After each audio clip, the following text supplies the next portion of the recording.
question I've always had in mind is, who created Allah? Firstly, for something to be created, there must be a time when it did not exist. The device you're holding right now has a manufacturer, so this means that there was a time when it didn't exist. You and I are alive right now, however, there was a time that we didn't exist. So using the same logic, can we say that there was a time that Allah didn't exist? Not necessarily. All this questioning comes from our natural instincts to reason with everything. We know that when something happens, there must be a reason for it, and a reason for that, and so on. For example, our crops grow because it's dependent on the rain. Rain is dependent on the clouds, and clouds are dependent on the evaporation from the sea. So, we can use the same comparison with our relationship with Allah. We're dependent on Allah because He's our creator. However, who's Allah dependent on? Well, Allah is not subjected to dependency. Allah is the creator. Everything such as the rain, the clouds, the evaporation from the sea, all circles back to Him. This is where the theory of dependency comes into key play.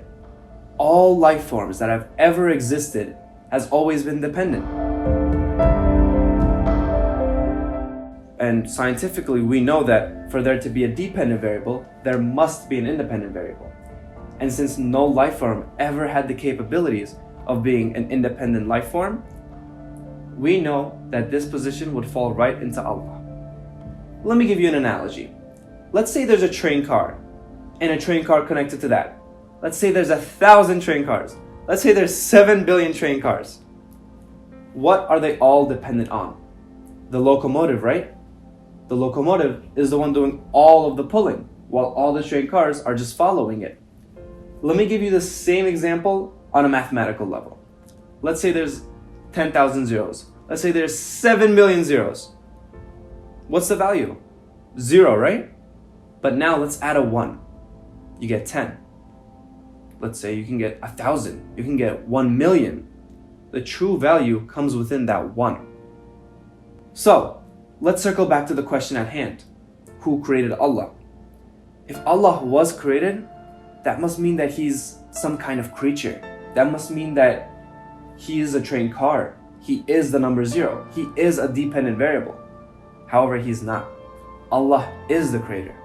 He is the independent variable. He is the locomotive. He is that value of 1. This slowly goes into the law of conservation of mass. We know that matter cannot be created nor destroyed. Islam teaches us these same exact values. Allah can create and destroy. However, us human beings cannot create nor destroy. Picture it this way.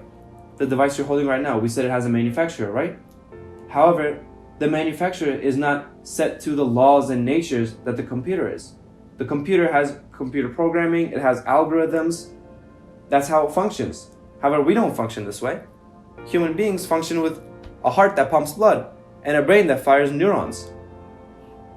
So, can't we do the same exact comparison with Allah, our manufacturer?